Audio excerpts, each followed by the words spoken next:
Assalamualaikum and hi, my name is Hazira binti Muhammad Saini. Today I will present about what is a trade association. Okay, a trade association is a group formed mainly to protect or promote the business or profession of its member. This include helping member grow their business or improve their professional standard. Starting from year of assessment 2009, trade association are considered as a body of person, not a partnership for tax purpose. There are 5 examples of trade association. First, Associate Chinese Chambers of Commerce and Industry of Malaysia. Second, Malaysian International Chamber of Commerce and Industry. Third, Freight Forwarders Association of Malaysia. Fourth, Federation of Malaysian Manufacturers. And last one, National Chambers of Commerce and Industry Malaysia. For the important condition, first, membership must be limited to business owners, not employees. Second, the goal must be to support members' business of profession. And the last one, if the association includes employees or is focused on other goals like justice or ethic, it's not a trade association under the law. Case example, Malaysia Bar. The Malaysia Bar was not considered a trade association because it was created by law, not voluntary form. Lawyers are required by law to be members, not by choice. Its goal is justice and ethics, not business development. For update from year assessment 2009, even professional bodies like those for lawyers, doctors, accountants are now treated as trade association for tax purpose. Hi and Assalamualaikum. My name is Suhaina Amira binti Muhammad Iqbal and I am the second presenter for this topic. I will explain about resident status. Resident status means whether a trade association is seen as a resident or non-resident for tax purpose in a country like Malaysia. This status is based on rules in the Income Tax Act 1967 and it decides where the association pay tax and how much of its income is taxed. A trade association is a non-profit organization that supports businesses or professionals in a specific industry. Even though it is not set up to make profit, it can still earn income like from membership fees, event or sponsorship, selling publication. The resident status affects whether this income is taxable or possibly exempt under Malaysian tax law. And next, I will presenting about key criteria to determine resident status. In Malaysia, under Section 8(1) of the Income Tax Act 1967, a company or party including trade association is considered resident for a basis year if the management and control are exercised in Malaysia. This means that the key decisions like financial or operational strategies are made in Malaysia. Typically, if the board of directors or main committee meets in Malaysia, the association is resident. If this decision happened outside of Malaysia, then the association may be considered as non-resident. Let's look at the tax implication of a trade association based on whether it is resident or non-resident in Malaysia. Now let's look at taxable income. If a resident trade association is taxed on worldwide income and non-resident is only taxed on income earned in Malaysia. Second is a tax benefit.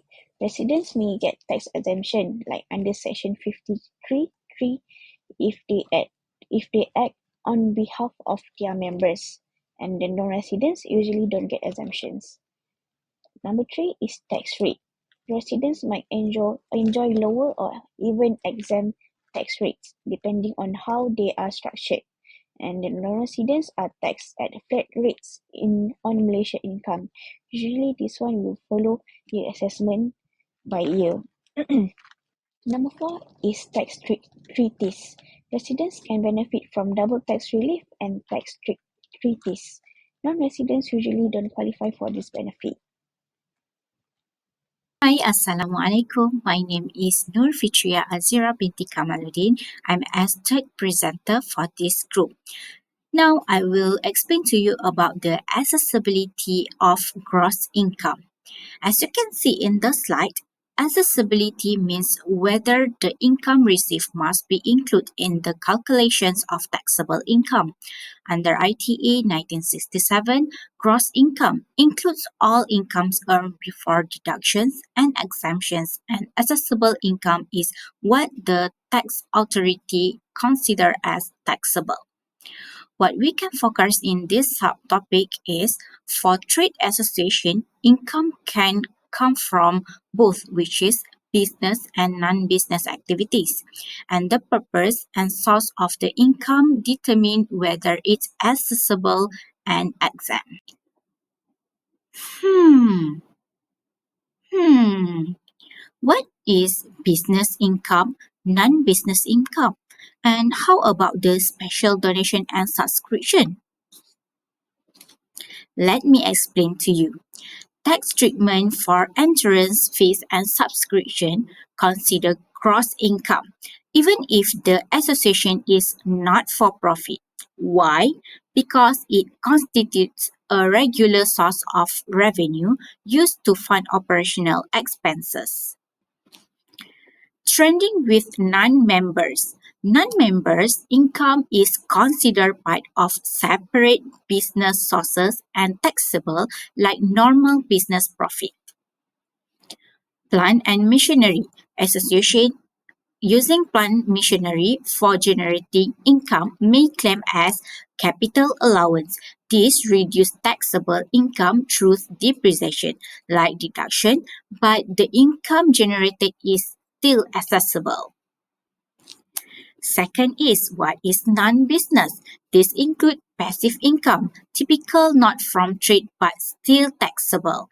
Investment income in Section 4 of ITA 1967 include is interest from banks, dividends from shareholdings, rentals income from properties. So the tax status is accessible even if not related to the association core business. How about the special donation and subscription? Tax treatment of donation depends on intent and documentation. First is donation for specific purpose. Call is capital receipt. If a donation is made for special capital projects such as building a hall or buying land, it's treated as a capital receipt. Capital receipts are not taxable because there are not recurring income and are tied to specific long-term assets. Second is general donation, called is revenue receipt. Donation without the specific purpose are considered part of general income, treated as revenue receipt, hence accessible. This may fund daily operation and not exempt unless specifically provided by law. Done of my part, I will pass to next presenter. Thank you. Hi, my name is Sarina Amira, and I'm also a fourth presenter for this topic, and I will be explaining about deduction tests. The deduction tests help tax authorities like LHDN in Malaysia decide who really earns the income, the trade association or its members. This is important because it affects whether the income is taxable or exempt, and whether the association is just helping member or acting as a separate business. Example of income: membership fee, payment for shared service, and group purchases like bulk buying. If the income belongs to the association, it is usually taxable. But if the income is collected on behalf of members, the association is just managing it, then it may be exempt from tax. So, The deduction test helps decide who will get taxed and whether the association is acting as an agent for its members. Now, let's look at the key signs to know of a trade association income is taxable or possibly exempt under the deduction test. Number one, if the association earns the income itself, meaning it is considered a business activity, then the income is taxable. Number two, if the income is earned on behalf of members, then the association is just managing funds and it may be exempt, but it is depending on the deduction test.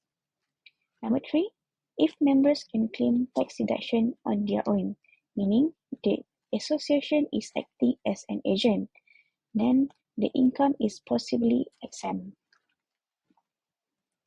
Number four, if the association takes the risk and keeps profit, then it is acting as a principal, then the income is taxable. And number five, if the association is just a middleman, it's meaning the fund just pass through the accounts, then the portion is not taxable. Assalamualaikum and hi everyone. My name is Fatima binti Ramli. I am next presented. I will explain about how income tax exemption works in trade association in Malaysia. Before that, let me continue explain in detail about what is trade association. You know, trade association are organization formed by businesses, professional or individuals in the same industry. For example, manufacturers, contractor, or IT companies. They may come together to form a trade association to support and protect the interests of their members. They are not profit driven. This means that any money collected or earned by the association should be used only for the benefit of their members or for achieving the association goals, not for personal gain. Most trade association in Malaysia are registered under the Societies Act 1966. Okay, now let's talk about tax exemption. According Income Tax Act 1967, trade association can apply for tax exemption, but this is not full exemption. It is only granted for a specific type of income. Okay, the type of income that qualifies for exemption is subscription fee paid by the members. There are regular fees that members pay to stay in the association for monthly, annually, or otherwise. Okay. Next, you have to know what's still taxable. However, it is important to understand that not all income is exempted. If a trade association earns its income from renting out property, selling products, running events, or investment, that is not exempted. It is still subject to normal income tax. Okay, that's all for me. I will pass to my friend. Thank you. Assalamualaikum warahmatullahi wabarakatuh. My name is Nurliana binti Syamsul Bahrim and I continue the explanation on income tax exemption for trade associations. Now, let's look more closely at exempt versus taxable income. The exemption only applies to income received from member subscriptions. These are the fees paid to join or maintain membership in the associations. It is important to note that even if the association receive donations or grants, they may not automatically be exempt unless they meet other requirements. The income from things like hall rental, donations, or investment returns, those are taxable. So, what is the common mistake that a trade association are facing? One of the common challenges faced by trade association is mixing exempt and non-exempt income in the same account. If they don't separate these sources properly, LHN might treat the entire income as taxable, which could lead to unexpected tax liabilities or penalties. That's why association must maintain clear accounting records showing exactly where each amount of money comes from, whether it's exempt or taxable. So, what is the compliance from the mistake that the trade association is facing? Even if all the income is exempt, trade associations still need to submit tax returns every year and separate their income sources clearly. These returns should clearly declare their exempt income and provide documentation if needed. Keeping proper records is not just a good practice, it's also a legal requirement. So the conclusion is that while trade associations enjoy the exemption for members' fees, they must be careful with other incomes and always comply with the tax laws. Trade union income tax exemption. In the paragraph 17, Schedule 6, any income except business income earned by a registered trade union is not taxed. This applies if the union is registered under law related to the trade unions.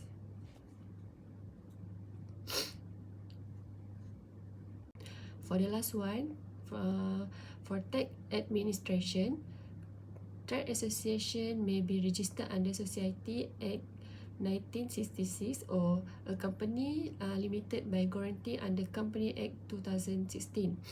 They are required to apply to IRB assessment branch for a F number and submit tax return form TF by 13 June of the following years.